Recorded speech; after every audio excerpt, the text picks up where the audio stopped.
ہم روزمرہ زندگی میں نا اپنے ارد گرد بے شمار مشینیں دیکھتے ہیں. مطلب کبھی کسی لیپ ٹاپ کو کھول کر دیکھیں یا کسی گاڑی کے انجن پر غور کریں تو ہر چیز کتنی شفاف اور واضح ہوتی ہے. جی بالکل، سب کچھ سامنے نظر آ رہا ہوتا ہے نا؟ مطلب ہم بآسانی دیکھ سکتے ہیں کہ اچھا یہ بیٹری ہے جہاں سے پاور آ رہی ہے، یہ پروسیسر ہے، یہ تاریں ہیں. سب کچھ ایک مادی حقیقت ہے جسے ناپا جا سکتا ہے، تولا جا سکتا ہے. اور جس کی ایک فزیکل لوکیشن ہوتی ہے. اور دیکھیں، یہی وہ مادی شفافیت ہے جو انسانی ذہن کو ایک خاص قسم کا سکون دیتی ہے. صحیح. ہمیں معلوم ہوتا ہے کہ اگر مشین میں کوئی خرابی ہے تو کوئی نہ کوئی پرزہ خراب ہوا ہوگا. ہم کاز اور ایفیکٹ کو یعنی سبب اور نتیجے کو اپنی آنکھوں سے دیکھ سکتے ہیں. بالکل. لیکن ذرا تصور کریں کہ ہم اس لیپ ٹاپ کو بجائے انسانی دماغ کو کھولتے ہیں. یہی سگنلز کو مانیٹر کر سکتے ہیں. لیکن وہ جو خیالات ہیں نا، وہ جو ایک احساس ہے کہ میں موجود ہوں، یا وہ جو ایک دکھ یا خوشی کی کیفیت ہے، وہ فزیکلی کہیں نہیں ہوتی. بالکل، وہ ہمیں دماغ کے کسی بھی حصے میں فزیکلی نظر نہیں آتی. وہ سرکٹس اور تاریں اچانک غائب ہو جاتی ہیں اور ہم ایک ایسی گہری دھند میں اتر جاتے ہیں جہاں شعور یا کانشسنس کا معمہ شروع ہوتا ہے. اور یہ بہت پرانا معمہ ہے. ہاں، آج کے اس تفصیلی جائزے میں ہم بالکل اسی گہرائی میں اترنے والے ہیں. آج ہمارے سامنے محمد فاروق راشد کا تحریر کردہ ایک نہایت فکر انگیز مقالہ موجود ہے. جی. جس کا عنوان ہے مذہب اور سائنس، شعور کی ابتدا، ارتقاء اور حقیقت کی تلاش. اس مقالے کی روشنی میں ہم ان 3 بنیادی سوالات کو کھوجیں گے جو انسان کو ہمیشہ سے بے چین کرتے آئے ہیں. کہ میں کون ہوں، کہاں سے آیا ہوں اور کہاں جانا ہے. بالکل.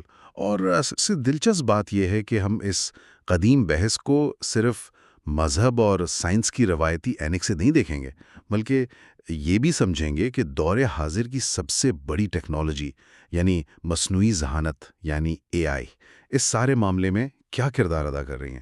اس مقالے کی جو بات مجھے سب سے زیادہ متاثر کن لگی نا، وہ یہ ہے کہ یہ کسی ایک نظریے کو زبردستی مسلط نہیں کرتا. صحیح. مطلب یہ ہمیں یہ نہیں کہتا کہ ہم اندھے ہو کر کسی ایک کیمپ میں بیٹھ جائیں. اس کے برعکس یہ مقالہ ان مختلف زاویوں کو ساتھ لے کر چلنے اور ان کے اندرونی میکانزم کو سمجھنے کی دعوت دیتا ہے.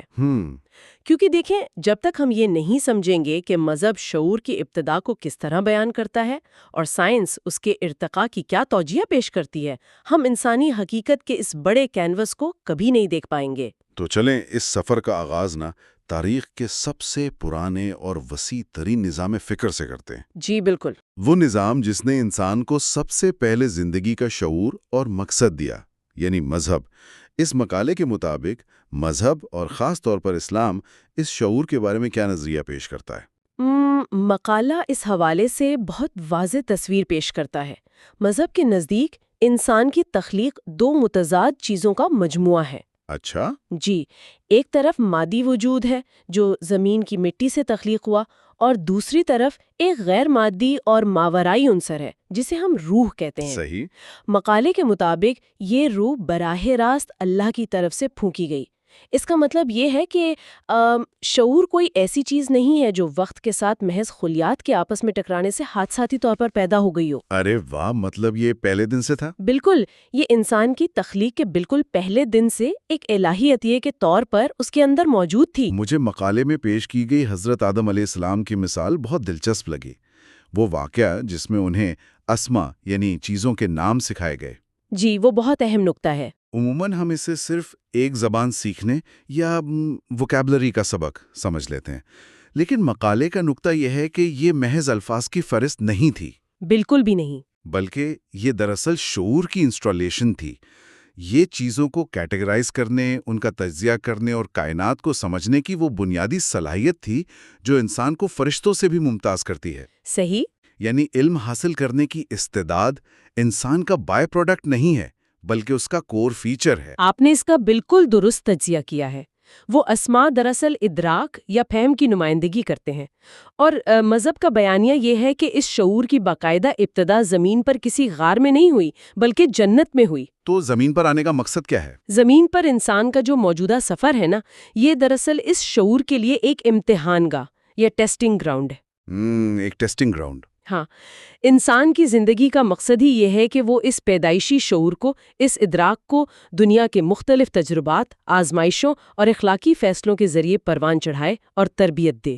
اس سارے تصور کو اگر ہم آج کی جدید زبان میں سمجھنے کی کوشش کریں نا، تو یہ بالکل ایسا ہے جیسے ہم بازار سے کوئی نیا اسمارٹ فون خریدتے ہیں۔ صحیح، زبردست مثال ہے۔ ہاں، اس فون کا ہارڈ ویئر تو فیکٹری میں بن گیا، لیکن اس کے اندر جو آپریٹنگ سسٹم ہے، جو سافٹ ویئر ہے، وہ کمپنی نے پہلے سے ہی مکمل طور پر انسٹال کر کے بھیجا ہے۔ جی، وہ خود نہیں بناتا۔ بالکل، وہ فون خود بخود اپنا سافٹ ویئر نہیں بناتا، اور یہ دنیا محض وہ فیلڈ ہے جہاں اس فون کی پرفارمنس ٹیسٹ ہو رہی ہے کہ یہ کیسا پرفارم کرتا ہے۔ بالکل ایسا ہی ہے۔ لیکن اگر ہم اس نظریے کو مان لیں تو کیا یہ شعور کو ایک مادی چیز کے بجائے خالصاً ایک ایسی ماورائی چیز نہیں بنا دیتا جسے لیبارٹری میں کبھی ٹیسٹ ہی نہیں کیا جا سکتا؟ دیکھیں، یہ فون والی تشبیہ بہت کارآمد ہے، لیکن اس میں ایک قدم اور آگے جانے کی ضرورت ہے۔ مذہب کے نزدیک یہ آپریٹنگ سسٹم اسٹیٹک یا جامد نہیں ہے۔ اچھا، جامد نہیں ہے؟ جی نہیں، یہ ایسا سافٹ ویئر ہے جو فیصلوں سے اپ گریڈ یا ڈاؤن گریڈ ہوتا ہے۔ اور ہاں، آپ کا یہ کہنا بالکل بجا ہے کہ یہ زاویہ شعور کو لیبارٹری کے مادی پیمانوں سے مکمل طور پر باہر نکال دیتا ہے۔ تو پھر سائنس کے لیے تو یہ قابل قبول نہیں ہوگا؟ بالکل نہیں، کیونکہ مذہب کا دائرہ کار چیزوں کی پیمائش کرنا نہیں ہے، بلکہ ان کی معنویت اور مقصدیت کو واضح کرنا ہے۔ تو یہاں ایک زبردست موڑ آتا ہے۔ اگر مذہب یہ کہتا ہے کہ آپریٹنگ سسٹم فیکٹری سے پہلے سے انسٹال ہو کر آیا تھا، تو دوسری طرف سائنس کا دعویٰ بالکل مختلف ہے۔ بالکل، وہ 180 ڈگری پر ہے۔ سائنس کہتی ہے کہ نہیں، کسی نے باہر سے کوئی سافٹ ویئر ڈاؤن لوڈ نہیں کیا، بلکہ یہ ہارڈ ویئر اتنا پیچیدہ ہوتا چلا گیا کہ اس نے اپنا سافٹ ویئر خود ہی جنریٹ کر لیا۔ یہ ایک بہت ہی حیران کن دعویٰ ہے۔ مقالہ اس سائنسی عمل یا میکینزم کو کس طرح کھول کر بیان کرتا ہے؟ سائنسی زاویے کی بنیاد ہی اس چیز پر ہے کہ وہ ماورائی یا غیب کے تصورات کو اپنے طریقہ کار کا حصہ نہیں بناتی۔ صحیح۔ سائنس صرف ان چیزوں کی بات کرتی ہے جو مشاہدے اور تجربے کی کسوٹی پر پوری اتر سکیں اور جن کے قابل پیمائش شواہد موجود ہوں۔ مقالے میں بتایا گیا ہے کہ سائنس کے مطابق اس کائنات کا آغاز تقریباً 13.8 ارب سال پہلے ایک عظیم دھماکے سے ہوا، جسے ہم بگ بینگ کہتے ہیں۔ بالکل، بگ بینگ۔ اور سب سے اہم بات یہ ہے کہ اس وقت کائنات میں دور دور تک کسی بھی قسم کے شعور، ارادے یا سوچنے والے ذہن کا کوئی وجود نہیں تھا۔ صرف مادہ تھا۔ جی، صرف چند بنیادی طبعی قوانین یا فزیکل لاز تھے جو اندھے انداز میں اپنا کام کر رہے تھے۔ تو پھر ان بے جان گیسوں اور پتھروں سے یہ سوچنے سمجھنے والا دماغ کیسے بن گیا؟ مطلب سائنس اس میکانزم کو کیسے بیان کرتی ہے؟ اس کے لیے ہمیں ارتقاء اور ایمرجنٹ پراپرٹیز کے تصور کو سمجھنا ہوگا۔ ایمرجنٹ پراپرٹیز، اچھا۔ جی، سائنس بتاتی ہے کہ زمین پر اربوں سال پہلے انتہائی سادہ کیمیائی تعاملات سے زندگی کا آغاز ہوا۔ پھر چارلز ڈارون کے نظریے ارتقاء کے مطابق وقت کے ساتھ ساتھ ان سادہ خلیات نے پیچیدہ شکلیں اختیار کرنا شروع کیں۔ اور جیسے جیسے جانداروں کا اعصابی نظام اور دماغ پیچیدہ ہوتا گیا، ویسے ویسے شعور کی رمق پیدا ہونا شروع ہوئی۔ یہ جو ایمرجنٹ پراپرٹی والا تصور ہے نا، یہ واقعی بہت گہرا ہے۔ اس کو ہم پانی کی مثال سے بہت اچھی طرح سمجھ سکتے ہیں۔ جی بالکل۔ مطلب اگر ہم پانی کے ایک مالیکیول یعنی H2O کو دیکھیں تو اس ایک مالیکیول کے اندر گیلا پن یا ویٹنس موجود نہیں ہوتی۔ بالکل نہیں ہوتی۔ گیلا پن کوئی ایسی چیز نہیں ہے جو ہائیڈروجن یا آکسیجن کے اندر چھپی ہوئی ہو، لیکن جب اربوں مالیکیولز ایک خاص ترتیب میں آپس میں جڑتے ہیں تو ان کے اس پیچیدہ تعامل سے ایک بالکل نئی خاصیت ابھرتی ہے، جسے ہم گیلا پن کہتے ہیں۔ بالکل۔ سائنس کا دعویٰ یہ ہے کہ ہمارا شعور بھی بالکل ایسا ہی ہے۔ ایک نیورون یا دماغ کا ایک خلیہ شعور نہیں رکھتا، لیکن جب اربوں نیورونز آپس میں سگنلز کا تبادلہ کرتے ہیں تو اس بے پناہ پیچیدگی سے شعور نامی یہ فینومینا یا یہ گیلا پن خود بخود ابھر آتا ہے۔ بالکل درست، اور یہی سائنس کی سب سے بڑی دلیل ہے۔ سائنس کے نزدیک شعور کا کوئی ماورائی یا آسمانی ماخذ نہیں ہے۔ صحیح۔ یہ کسی الگ دنیا کی چیز نہیں ہے، یہ صرف اور صرف مادی دماغ کی انتہا درجے کی پیچیدگی کا ایک قدرتی اور حتمی نتیجہ ہے۔ جہاں دماغ بند ہوتا ہے وہاں شعور بھی ختم ہو جاتا ہے۔ لیکن یہاں ایک منٹ رکیں۔ اگر ہم اس پوری سائنسی تشریح کو مان لیں کہ کائنات بگ بینگ سے شروع ہوئی اور صرف فزیکل لاز کام کر رہے تھے اور شعور محض مالیکیولز کے ٹکرانے کا نتیجہ ہے، تو کیا اس کا مطلب یہ نہیں نکلتا کہ یہ سب کچھ محض ایک اندھا، بے مقصد اور حادثاتی عمل ہے؟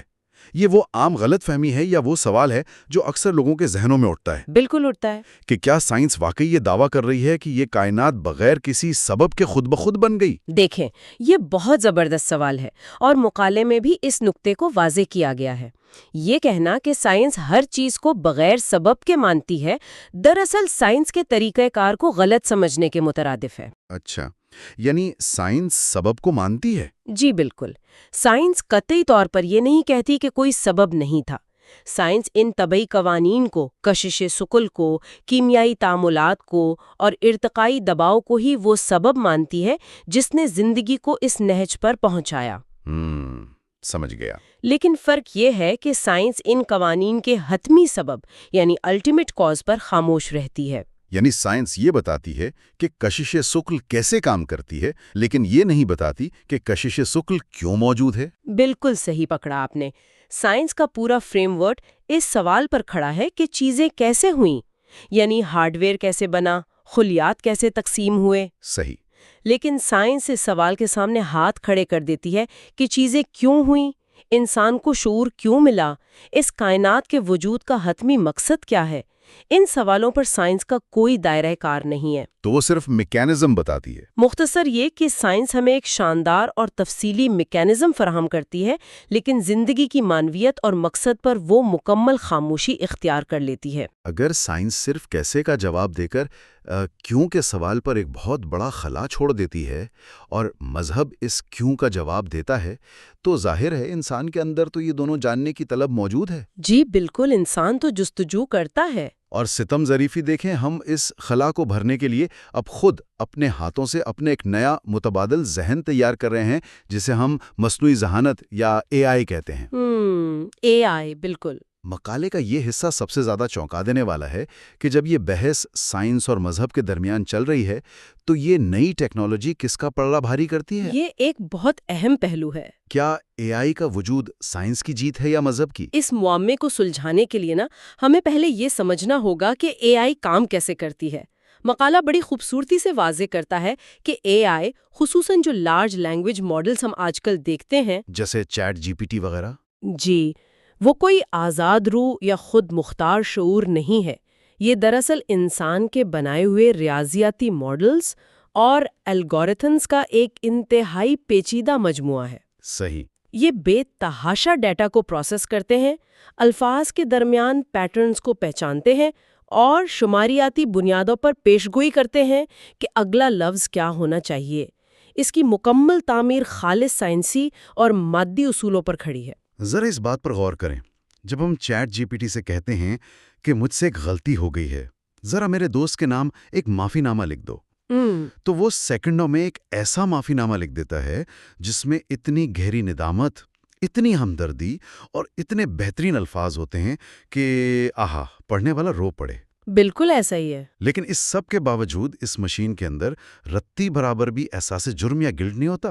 وہ صرف یہ حساب لگا رہی ہوتی ہے کہ معافی کے لفظ کے بعد ریاضیاتی طور پر کون سا لفظ آنا چاہیے۔ جی، کوئی فیلنگ نہیں ہوتی۔ اس کا اپنا کوئی ارادہ نہیں ہے، کوئی فیلنگ نہیں ہے، اور سب سے بڑھ کر یہ کہ اس پر کوئی اخلاقی ذمہ داری عائد نہیں ہوتی۔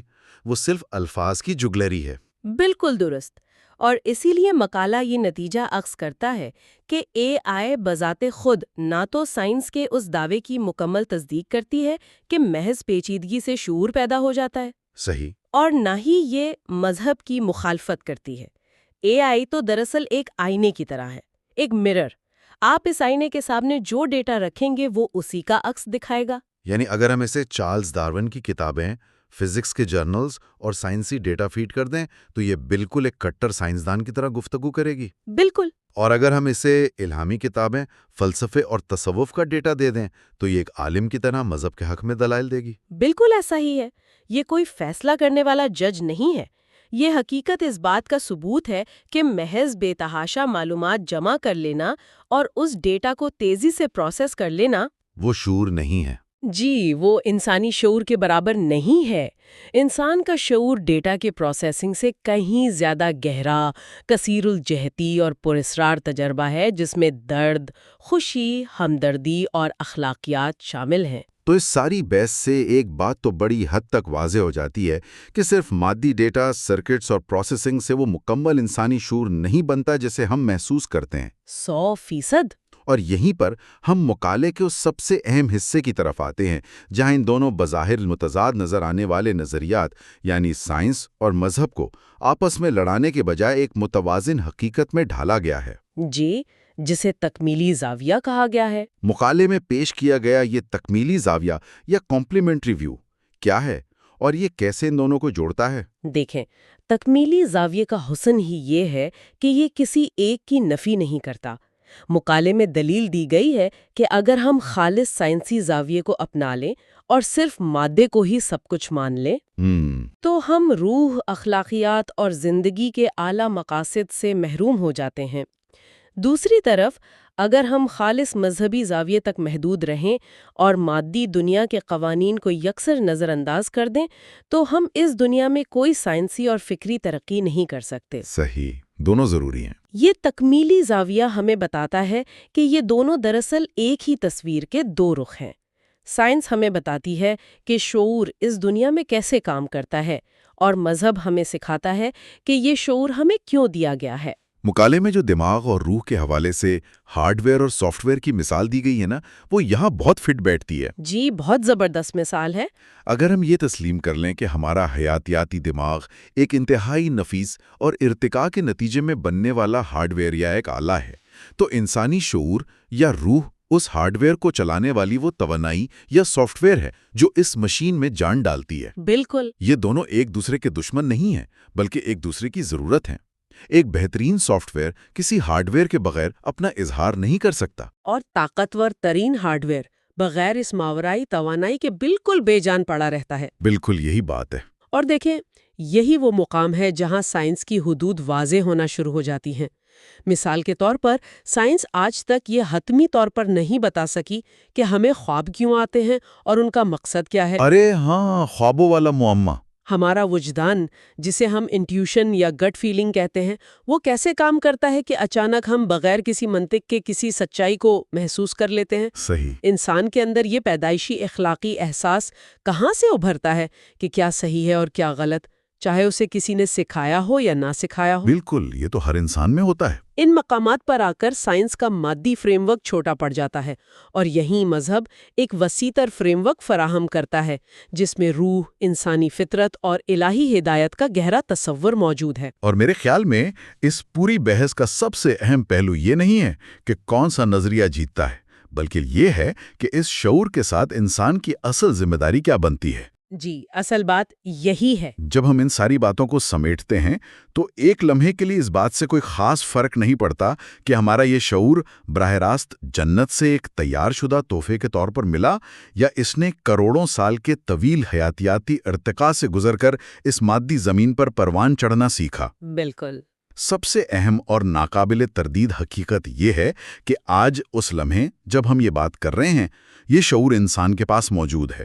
ہم سوچنے کی صلاحیت رکھتے ہیں، ہم درست اور غلط کے درمیان فرق کر سکتے ہیں، اور ہم ہمدردی کر سکتے ہیں۔ ہاں، ہم صرف اپنی ذات کے خول میں ایک جانور کی طرح محض بقا کی جنگ لڑنے کے بجائے دوسروں کے درد کو محسوس کر سکتے ہیں اور ان کے لیے جی سکتے ہیں۔ مقالے کے مطابق یہی اس شعور کو پانے کی اصل غرض و غایت ہے۔ بے شک۔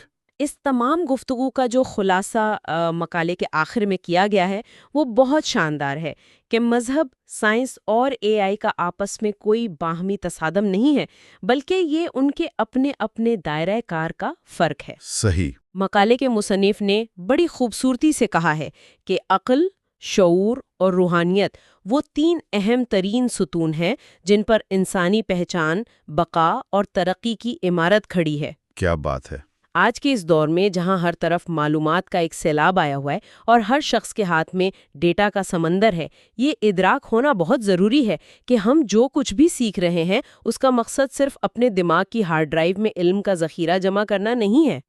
معلومات کا انبار انسان کو باشعور نہیں بناتا۔ اصل مقصد تو ایک بااخلاق اور باشعور انسان بن کر اس دنیا میں کوئی مثبت تبدیلی لانا ہے۔ تو ہم نے ابتدا میں ان مشینوں کی بات کی تھی جن کے پرزے، سرکٹس اور تاریں ہمیں شیشے کی طرح صاف نظر آتی ہیں۔ جی لیکن جب ہم انسانی شعور کی گہرائیوں میں اترتے ہیں تو سب کچھ پراسرار ہو جاتا ہے۔ اس مقالے کی اس پوری بحث اور خاص طور پر ہارڈ ویئر اور سافٹ ویئر کے اس تکمیلی زاویے کو بنیاد بناتے ہوئے ایک ایسا نیا، گہرا اور قدرے چونکا دینے والا سوال ذہن میں ابھرتا ہے، اچھا، کیا سوال؟ جو اگرچہ مقالے کے متن میں براہ راست تو درج نہیں، لیکن یقینی طور پر اسی فلسفے کی کوکھ سے جنم لیتا ہے۔ آج ہم مانتے ہیں کہ ہمارا حیاتیاتی دماغ ارتقاء کا شاہکار اور ایک ہارڈ ویئر ہے، اور ہمارا شعور اس کا سافٹ ویئر ہے۔ جی بالکل۔ لیکن ذرا ایک لمحے کے لیے مستقبل کا تصور کریں۔